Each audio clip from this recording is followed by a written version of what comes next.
and welcome to Empire with me, Anita Anand. And me, William Dalrymple. You leave this pregnant pause every week. It makes me so nervous. I was going to be surprised when you suddenly turn the spotlight on me. Honestly, it's like I drive a truck through that pause. Yes, William is here. I'm here. And I think we just both of us want to start this podcast with a huge amount of thanks to the enormous amount of enthusiasm you've shown for this podcast. Willie, we've been completely blown away, haven't we? Yeah, I'm thrilled. I didn't expect anything like this. And I mean, there's more response from this than I've had for the TV documentaries I've done, certainly more than you get from books, which is a lovely slow burner, and you're still getting stuff 20 years later. But you certainly don't get sort of hundreds of tweets of appreciation. So I'm thrilled. I'm sure you are too. Well, I'm a little bit tickled. It also puts us in a turf war with your friend Rory Stewart and Alistair Campbell. I mean, you realise we are the Jets and the Sharks now. Well, I feel very bad about this because they were very sweet, and Rory and Tom talked us up. And lovely Tom Holland and Dominic Sandbrook. And honestly, their podcasts we are from the same stable, and they are remarkable podcasts. And if you're not listening to them, listen to them as well as us, but not instead of us. I very, very nearly crossed with Alistair at over the weekend at Traquair in the Scottish borders, where we were both speaking. But he was a little late and I had to leave. So I missed a direct confrontation with Alistair, who's been a little bit defensive in his tweets. I think it's fair. But may I just say that if it did come to a face-off between you and Alistair Campbell, with all the love I have for you, I put money on him. Seriously. I think I put money on him too. It's not even a contest. Not really. I think we've all got all the different girl hanger pods have got to have a drink together. That's definitely going to happen. Be friends. But just on your responses, and we really do welcome your responses. So you can reach us on Twitter. EmpirePod UK is where we are, at EmpirePod UK, and we have now got a shiny new email address as well. So you can email us.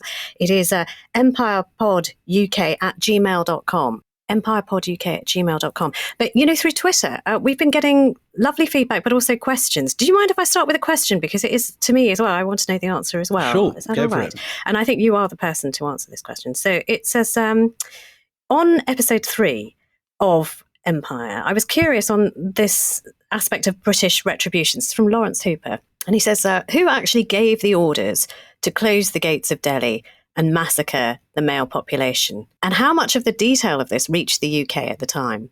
I think, first of all, as a bit of general background, the normal behavior at this time, I think anywhere in the world, was that if cities surrendered on a campaign, then the city was not to be plundered and there were to be no massacres and no rapes. But if a city resisted, it was a free-for-all. And this, I think, was not just the understanding of the British. This was the general the behavior of the time in many different cultures. As for who gave the order to massacre, well, General Archdale Wilson was the British commander in charge of the siege of Delhi. He led the siege, and then he led the assault in September 1857. And his orders were that no prisoners were to be taken. But for the sake of humanity and the honor of country, women and children were not to be hurt. In other words, that women and children were to be protected, but males were not to be considered friends, and they were therefore fair game. And this is not a unique situation to the capture of Delhi in 1857, for example. In 1799, when Tipu Sultan's capital, Srirangapatnam, is taken by force by the East India Company, another great massacre occurs. But in that situation, there was massive rape, and the women and children were also considered fair game. Srirangapatnam was left more or less an empty ruin at the end of 1799.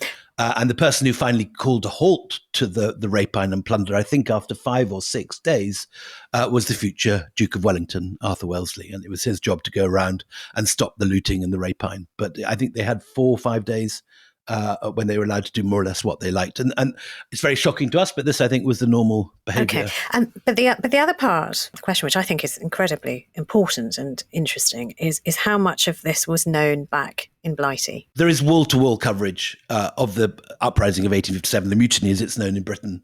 And every newspaper is publishing a lot of very bloodthirsty and nasty stuff. And you're getting the people of Britain reacting with absolute horror about the news they're getting about atrocities to British women and children.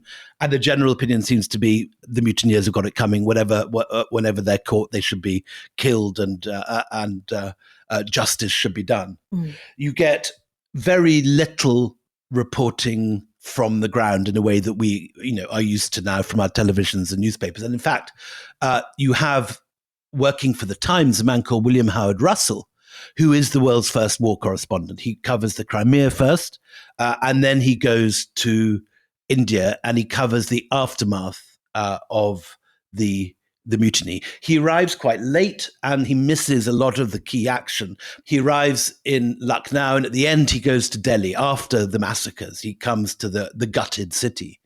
And he is the only person giving an even remotely nuanced view to what's going on. For example, he visits the fallen emperor, Bahadur Shah Zafar, in his prison cell.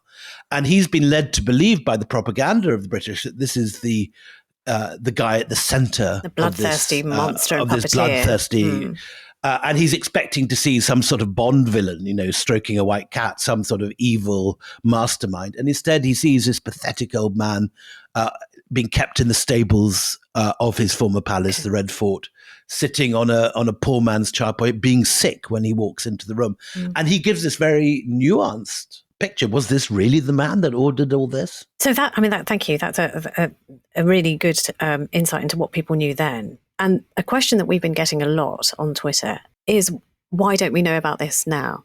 And I want to sort of link both of those things. So we often sort of lament that this is so recent and yet it's not taught in schools. And I always give this example of, I know everything about a Roman viaduct and I know about the beams in a Tudor house, but I wasn't taught this either. And I was schooled here. So, and Liz Truss, in politics, the woman of the moment, but she very much took the stance that she was sick and tired of people doing Britain down. And I wonder what you think about those people who say actually just doing these kind of podcasts is doing Britain down. Well, I think, the job of any historian is to find the truth, good or bad. You don't go out to write history to do Britain up. Or to do Britain down. You go and you look at the archives and you read the letters of the people that were involved. And your job as a historian is to make sense of that and present your impression of that story in all its varying colors, in all its horrors, in all its joys, whatever you find, you must report accurately. And so the idea that historians should be going out, going and covering 1857 and coming out with heart-improving stories or nice warm tales to have over Ovaltine of an evening is nonsense. And I think if Liz Truss wants to know a bit more about empire, which clearly she doesn't know much about, she should merely ask Kwasi Kwarteng, her colleague, this is an interesting who has written thing. A fantastic book called Ghosts of Empire. You love this book. You've talked about this a lot. Subject of his PhD. Yeah. So, what does Kwasi Kwarteng say about empire? Kwasi Kwarteng it does not share my views entirely, but he's well aware of the complexity and the dark side of empire. And his book, Ghosts of Empire, I say is not a book that I would agree with everything in that book, but it's a deeply learned book. It's the product of his PhD done at Trinity College, Cambridge. He's Dr. Kwasi Kwarteng and a considerable scholar of empire. And he obviously takes a more right-wing view than I have, but he's someone that knows the African world and the African sources in a way that I don't. And what he covers in that book is it's some pretty chilling stuff, as bad as anything we've heard on the Indian side of the story. If not worse, and certainly in terms of economic exploitation, much worse. Yeah, I'm just taking a line from the book, said book. Much of the instability in the world is a product of its legacy of individualism and haphazard policy making. So he does in this book, which is, well thought of. He says these things are important because they shape where we are today. And on that issue of sort of teaching it in schools, is there something that is debilitating about knowing that there is perhaps a lot of darkness in the country's past? Germany's done it in a very different way. Germany just goes head on into it, doesn't it? I think the difference is that, the Germans lost the war and had a massive soul searching. We won the war and never had to. And I think if you look around the world, regimes in a sense that are still in power tend not to have massive soul-searching exercises. One of my favorite documentaries is Joshua Oppenheimer's The Act of Killing, which goes around all the activists in Indonesia who massacred communists in the 1970s. Absolutely amazing documentary it is. It's just astonishing. Extraordinary documentary. Yeah. These people, because that party is still in power, have in no sense had to repent or think about or really go over the acts of killing that they performed. The massacre of communists, often in extremely brutal ways, often with piano wires, on a massive scale. And what Oppenheimer finds is that talking to these people and asking them to recreate what they did, which initially they're very proud and pleased to do, makes them think about it for the first time and makes them confront what they actually did. And in a sense, that's what I think so much of our country needs to do. We naturally, like any people on earth, assume that our ancestors were good people. Well, I mean, every country, not just this country. I think what you're saying is any country. I mean, talking about documentaries, I was at a She Do. I mean, I don't get out much. It doesn't, honestly, don't feel jealous of my life. But I happened to be at a lovely West End premiere of another documentary. If you like that one, you'll like this one called Territory.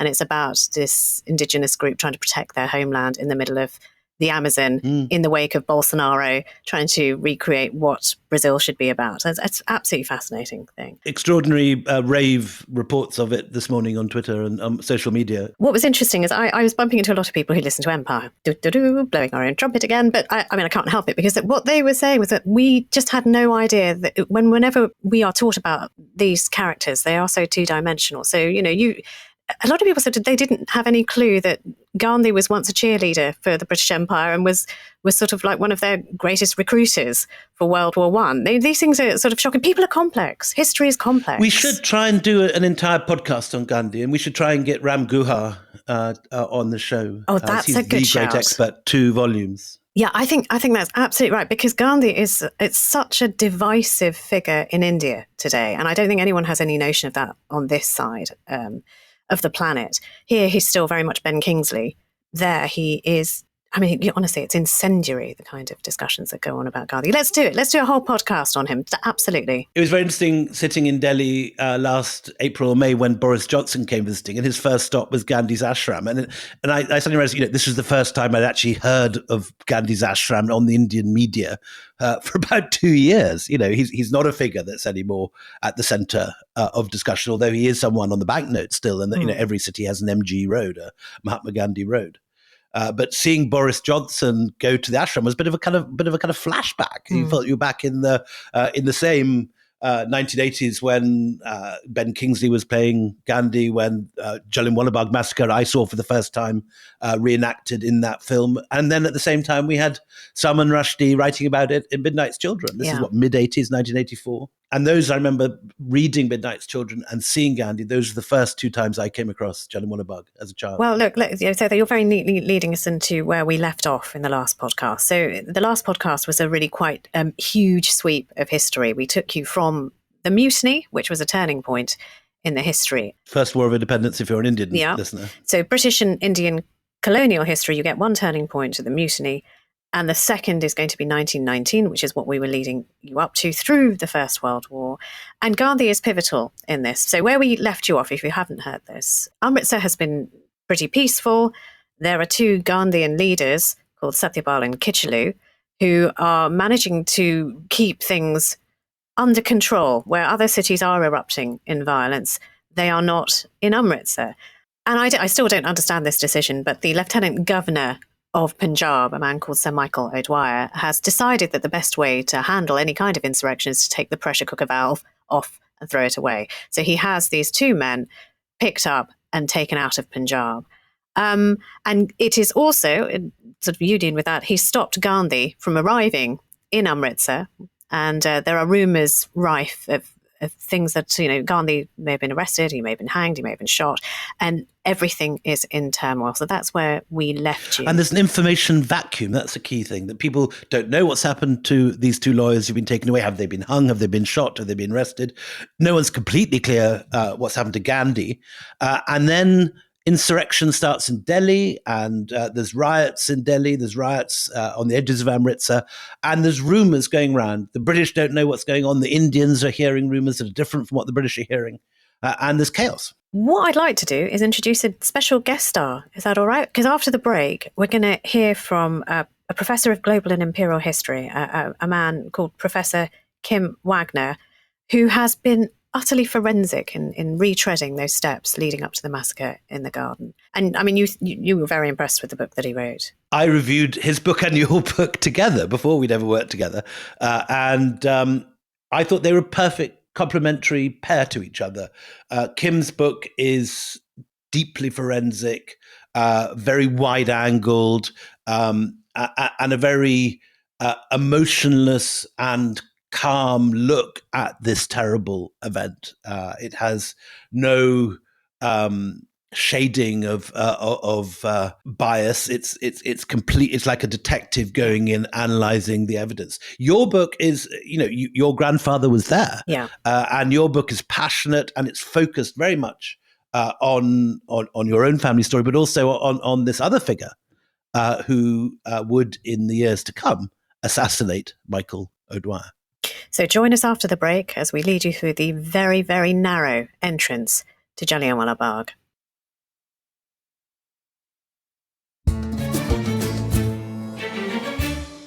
Welcome back to Empire. Well, as promised, we're joined by Kim Wagner, who is, as I said before, Professor of Global and Imperial History and something of an authority on matters of colonial violence. And Kim, just before, on the last podcast, I don't know whether you heard this, but we were talking about this seething mass of rage in Amritsar, which unleashes itself against this poor, innocent woman, Marcella Sherwood, who is a missionary, who is a good woman. So can we pick up that part of the story, please? Because it really is pivotal, isn't it, in all the nightmares that then are realised. So she is this sort of quintessentially Raj figure, so the elderly, missionary-minded colonial who runs several orphanages inside the old Indian part of Amritsar. All Europeans have been told to evacuate because these riots are unfolding. And she's actually cycling around to shut down the different schools for which she has responsibility. And in the narrow alleys of old Amritsar, she cycles in, she comes across a crowd of young Indian boys who proceed to pursue her and beat her up. And we have quite both, her own accounts, but also eyewitness descriptions. It's a brutal attack. They try and beat her to death. I mean, there's no two ways around it. They are, but they're beating her with their slippers as well, and they're pulling off her shawl. There's something sort of very demonstrative in the way that they are assaulting the sort of the respect usually, given to Sabs and Memsabs, Europeans in an Indian context. They attack the statue of Queen Victoria and break one finger off. So there's also something very symbolic in this violence. However, if you're at the receiving end, it is, of course, an extremely brutal attack. I mean, there is also something very interesting, which I just find extraordinary, is that a lot of the pleaders or the lawyers who are Satyapal and Khichdi followers surround that statue of Queen Victoria and say, don't touch her. Do not touch her. We don't touch the Queen. We're living in an era of statues being pulled down, but there it is Indians who stop the mobs from going for Queen Victoria. They don't get to poor old Marcella Sherwood in time, but they do protect the statue. So the assault on Marcella Sherwood sets off every alarm bell in the British nerves. They've persuaded themselves that there were mass rapes in 1857, which actually we now know never happened, but they think the same is happening again. So they overact. They even send out, I think, the Royal Air Force. Yeah, I mean, they really pull out all the stops as a result of these riots. The riots, they end on the 10th of April. Several European-owned banks have gone up in flames. 5 Europeans were killed. Something between 25 and 30 rioters have been shot and killed by the police and the soldiers. But really, the sort of telegrams and messages that are sent out by the British authorities, who are in complete sort of disarray in Amritsar, is that we are under attack. So Royal Air Force airplanes are sent, armored trains, and military reinforcement. So in a matter of, not days, but hours, there are hundreds of British colonial troops massing into Amritsar. And we really have this sort of siege mentality expressing itself. And then, very unfortunately, this all coincides with a major Punjabi festival, Baisakhi. Baisakhi, yeah. Which is a huge. I mean, for every Punjabi, no matter whether you're Hindu, Sikh, or Muslim, you'll call it different things, but it is of huge relevance. It's the harvest festival. It is a time to give thanks for the crops that have come in. It is a kite festival. It's a massive cattle fair and a horse fair. It's a time for people to get together, either to give thanks or just to get together and feast. It's kind of Christmas for Punjab. And so when the British declare a curfew, they're coming across hundreds of villagers who are just streaming in, unaware that anything's going on. Yeah, so after the 10th of April, Amritsar is peaceful, but the British are still operating under the assumption that some kind of insurgency is imminent. And so we have General Dyer turning up. He's actually the third military commander who ends up in Amritsar because there is pressure from above, not just with O'Dwyer and Lahore, but also from the Indian government, that harsh measures are required to put an end to this. We have to remind ourselves it's not just in Amritsar that there is unrest. Telegraph lines are being cut across the Punjab, railways are being disrupted. So for the British, this is really, from their perspective, this is a replay of 1857, and they act accordingly, regardless of what Amritsar actually looks like. So Dyer, when he reaches, and he's, as you say, the third man on the ground, and there is a question mark as to whether he was ordered to go there or just took it upon himself to turn up. But he issues something called the Drum Proclamation. Tell us about the Drum Proclamation and what he was expecting from the natives of Amritsar. So that's on the morning of the 13th of April that there is a procession that marches through Amritsar, and really, so it's almost sort of like a medieval sort of drum roll declaration. There is a drummer there, and there's processions of soldiers to say that all public meetings are banned. No more than 5 people can gather together, and really, this is the one way that the authorities can communicate with the local population. It's a hear ye. It is literally, like when you imagine just one man with a bell. And for those people who don't know, the old city of Amritsar, and Kim, you know it, I know it very well. Particularly the old city, it's a sprawl of narrow alleyways with some of the noisiest people who are ever going to meet on planet Earth. You cannot be heard, 2 meters beyond where you're standing. So the expectation that this drum proclamation, Kim, is going to be heard and obeyed by everybody in the city is, to me, it just feels barking mad. It's a demonstration of power, right? And yes, it's not heard by that many people, and even those who hear it are not clear what it actually is. But from Dyer's perspective, he has now warned the local population not to gather, and that all meetings will be illegal. And there's even in some of the versions of the proclamation, they might be fired upon. So he feels that he has sent this warning. But unfortunately, there is the festival going on, and there is a political meeting being organized for that very evening. So what happens in the Jallianwala Bagh garden? Yeah, where is it? Describe the setup of it, because you say garden, people are assuming it's green and pleasant. It's not. It's just dusty. It's surrounded by tenement buildings and walls. Kim, take it up from there. Just describe what the Bagh is, because it hadn't changed when I last saw it, and now they've turned it into some sort of Disney-fied version of itself. But before that happened, Kim, what did it look like? It was kind of a waste ground. There were buffaloes grazing there. People would throw their trash there, but it's also kind of a public space, much as the way it used to be not that many years ago, where they do their morning exercise, or you might meet up with friends.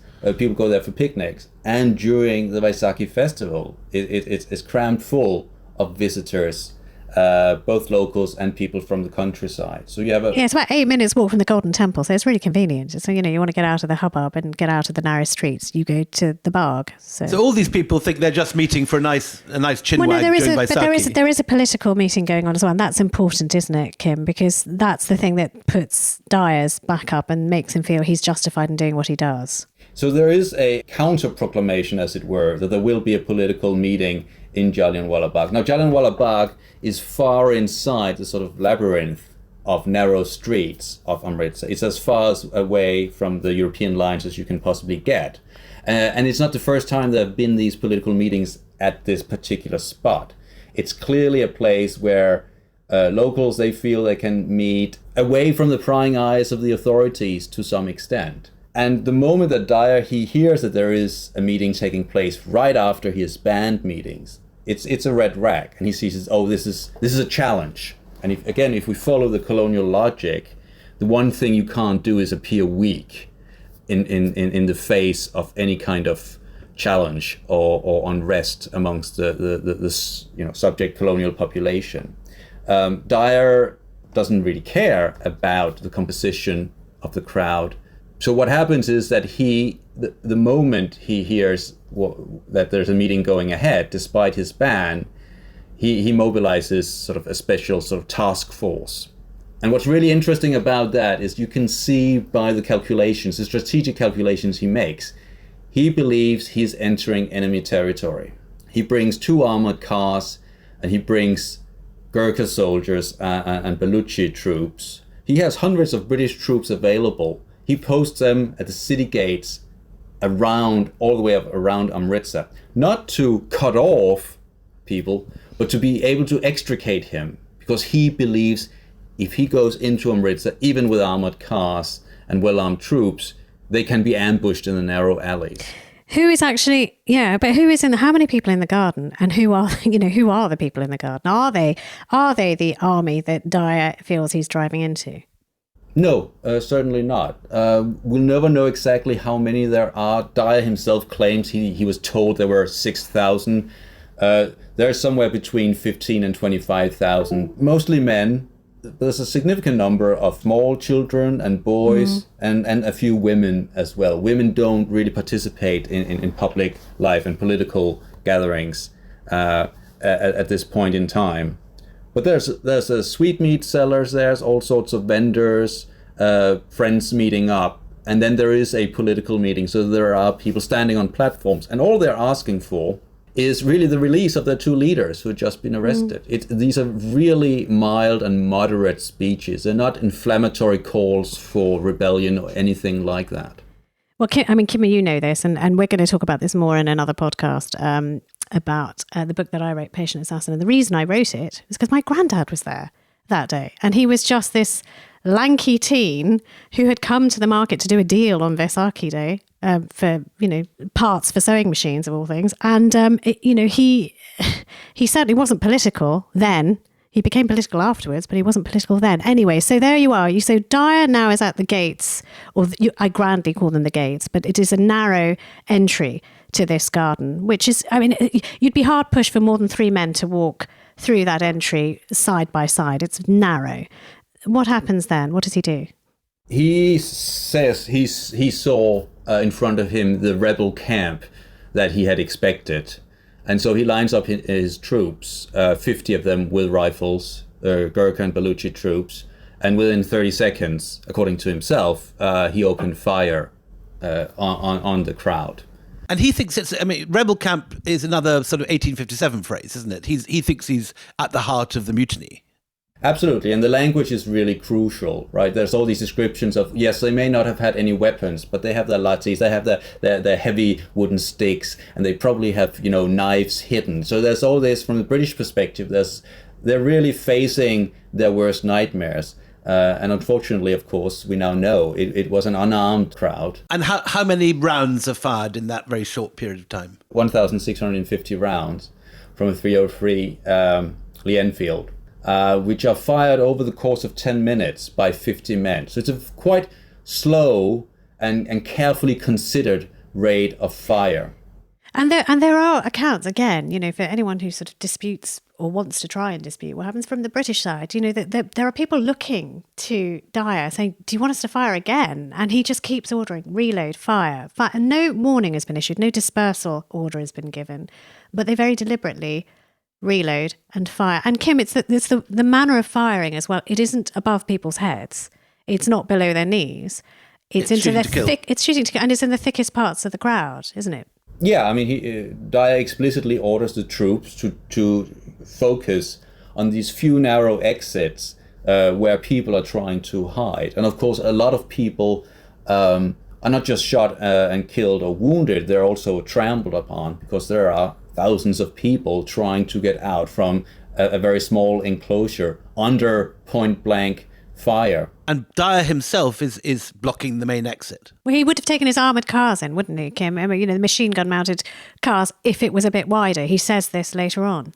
Yeah, I mean, he has posted his troops in front of the main entrance. So there are 5 other smaller exits, but these are like back doors to people's gardens or very, very narrow alleys. People are really trapped, you know, like fish in a barrel. And so the scene we have in the film Gandhi, is that pretty accurate, where people are climbing over each other, trying to get down walls, jump over garden fences and so on? Describe the scene to us. Yes, that is a fairly accurate description. We have horrifying stories about fathers being there with their small children, trying to cover them with their bodies and being, you know, split up. There's one father who runs around, his clothes has been torn off and he's completely distraught. And later when he returns home, his son has actually survived. But there are lots of others who then, you know, look for their lost relatives and have to literally pick through piles of bodies. And this is a real controversy. I mean, the real, as if there's only one. But Dyer, when he retreats, he does not offer any medical aid. And curfew has been called. So there are people literally bleeding to death during that long night. And my grandfather is one of those people who has to wait till morning to find that his 2 mates are dead, among the dead. And people have jumped into a well? Well, so Kim's done really good work, because there's a lot of fable building on this. You know, that hundreds, in the Gandhi film you mentioned, hundreds are jumping into the well. But Kim, you found that not to be the case. Yeah, so at the Jallianwala Bagh Memorial today, there's a sign that says 120 bodies were recovered from the well, and that is indeed one of the sort of recurring visual tropes around the massacre. Going by the Indian Congress investigation, not the British one, the Indian nationalist one, and the people who looked at it afterwards, they didn't find any bodies. And eyewitnesses themselves described 1 or 2 corpses floating in the well. In some ways, it's a minor detail. Yeah. But what is really interesting is that it speaks to the motif of people jumping into a well, which both harks back to 1847, but of course also to the partition of India and Pakistan. So no medical aid is given to the survivors, but on top of that, there are punitive measures taken by the police all over Amritsar. Yes, in the days following the massacre itself, in the alley where Miss Sherwood was attacked, there is British troops positioned, and all local, you know, residents there and anybody else who pass that street are forced to crawl literally at the point of bayonets, and the British troops are soiling the local wells, harassing the women there, and they take photographs of this. And there's a number of public floggings that take place throughout the city as well. And the Royal Air Force bombing? Actually, it would appear that just before Dyer arrived, there was almost an order for the Golden Temple to be bombed by the air, which is averted at the very last moment. But the Royal Air Force does bomb villages elsewhere in the Punjab. Just very briefly, because we will go into this in the next podcast, but what is the effect when this news spreads throughout India? What do people like Tagore and Nehru and Gandhi do when they hear this? Initially, they don't do anything because the British are very good at shutting down all information. So it actually takes weeks and months before the truth and the enormity of what happened begins seeping out. Rabindranath Tagore, Nobel laureate, is one of the first people to take a public stand and returning the knighthood he had been awarded by the British. And that's before we even get to sort of all the grim details to emerge. There's an Indian nationalist unofficial inquiry, and then later also the official Hunter Committee. They said, as late as early 1920, Gandhi is still on the fence. He's not quite willing to abandon hope that a future in collaboration rather than without the British is possible. But as the evidence emerge, not least General Dyer's own accounts, where he openly admits what he was doing, is when, for a lot of even moderate Indian nationalists, that is really the final straw. And how does Nehru react? Well, the young Nehru is actually part of the investigation that takes place and is in Amritsar talking to survivors as the Indian National Congress tries to get some kind of overview and understanding of what has happened, not just in Amritsar, but throughout the Punjab. And he is radicalized. He and his father both think that they can no longer work closely with the British in the way they have before.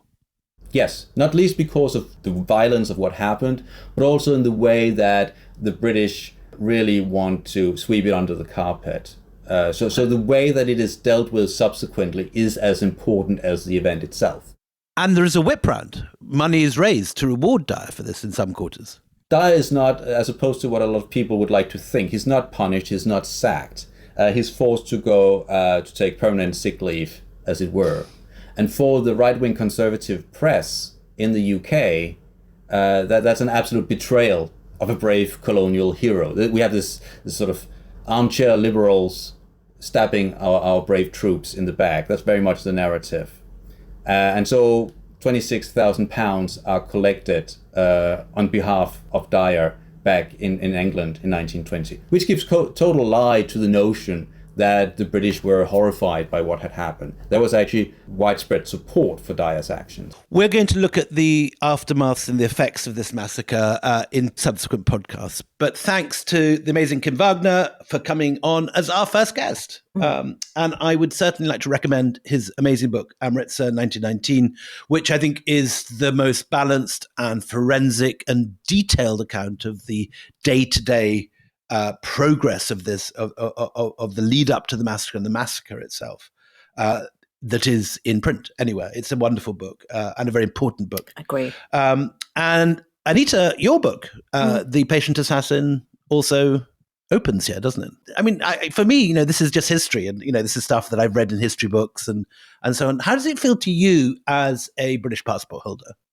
Well, born in Britain, not as a passport holder, Essex girl. Let's face it. As an Essex girl. As an Essex girl, when you realise that the British state still cannot apologise for this. We've had not only the Queen and Prince Philip, but also more recently David Cameron going to Jallianwala Bagh and not apologising. Well, there was a very, so there's also I've got three hats in this ring, I suppose. So there's one which is, as a political journalist, it's very interesting how much expectation there was on the centenary in India that this will be the time that there will be an apology. And it seems very important to a great number of Indians, particularly in the north, that there should be an acknowledgement and an apology of what happened in April 1919. And it sort of got brought to the brink. I don't know, sort of diplomatically, it seems to have been a real mess in the background because it was so much of an indication, such a strong back channel indication that there would be the official apology to mark the centenary. We heard people, even in the sort of year run up before, I think there was a trade minister who said, it does seem to be very important to the Indians, so we might just have to do it and do the apology just so to make things easier to do trade even. So, there was every expectation it would happen and then it didn't. So you've never had a state apology. You've had the Archbishop of Canterbury prostrating himself in front of the memorial in a personal basis, which some people hate, but not representing the state. No, and some people hate it. Now, to me, my grandfather is long dead. I can tell you sort of my personal resonance with this is when I was researching the book, and I've researched the book for years. But I took my children to the Bagh when it still looked very much like it did at the time of the massacre. What sort of age were they then? Oh, they were teeny. My littlest one would have been 2, barely 2, and the older one's 7. And we had a picnic. It was that time of day. It was really hot. It was dusty. There were tourists milling around. And they were just sitting and it was all kind of above their heads. But just looking at them in that place, I was thinking, you may not have been here. Just for a quirk of fate, you would not have been here. And there are so many like you who aren't here because of something that happened that day. And that really, there's nothing that can make that feeling go away. But that's a very personal feeling, isn't it? It's a very, very personal feeling. What breaks my heart is the fact that I think you put your finger on it earlier, that if there is an apology, the reason that the apology will be issued is for trade. Well, Britain has cut itself off for its neighbours. We need new markets. And the same reason that the same reason that the English in the aftermath of the Reformation had to look for new markets as they were cut off from trading with countries like Spain and Portugal.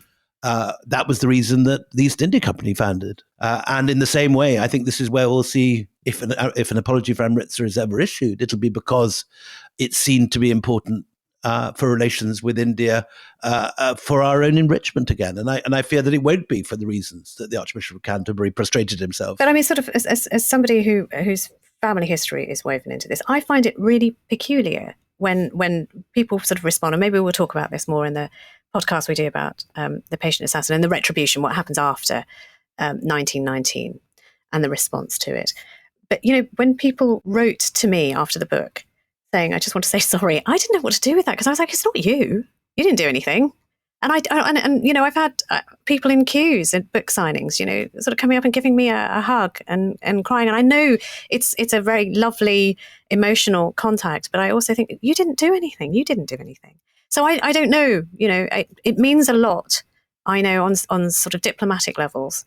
But to me, I always feel slightly, I don't know, I sort of shuffle around on my feet. I don't know what to do with it, What's so clumsy at the moment is that this government has woken up to the fact that it needs to improve trade with India. And there's a lot of effort. You have these regular visits by first David Cameron, who had a number of visits with a lot of his businessmen, JCB and all these sort of companies turning up, and vice chancellors turning up with Theresa May.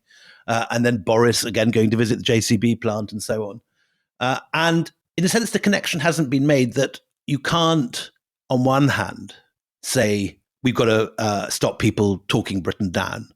We've got to say that the empire was wonderful. We can't have historians digging around the dirt and finding all these massacres.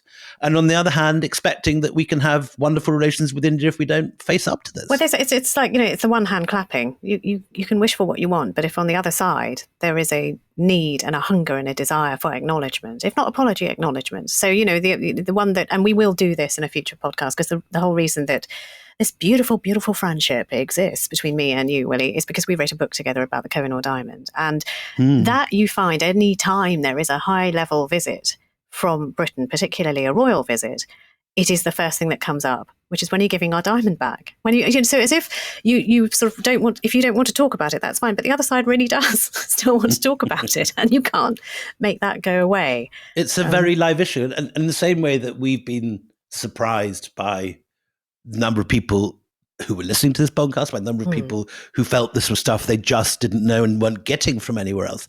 You see this at an official level. I think, the kind of ministers who are dealing with this and the relations with India don't realize how much this means to the Indians. Yeah. I mean, it's quite a thing. Now, listen, just before we go, again, thank you for those of you who have been listening and getting in touch. We are very, very grateful, and we don't take your interest for granted. In fact, so much so, Willie, I'm going to crowdsource what we're going to do next, because, what shall we do? What would you like to hear about as listeners to the Empire podcast? What do you want to know about? Get in touch with us. And let me just read that email again, because it's just brand new. empirepoduk@gmail.com. If you want to email us in at length, you can, or you can tweet us. And I know you're doing that in enormous numbers. So yes, at Empire Pod UK is where we are. Thank you very much for listening. That's all from us this week. Goodbye from me. And goodbye from me, You William left a Dalrymple. gap again. I remember to say my name.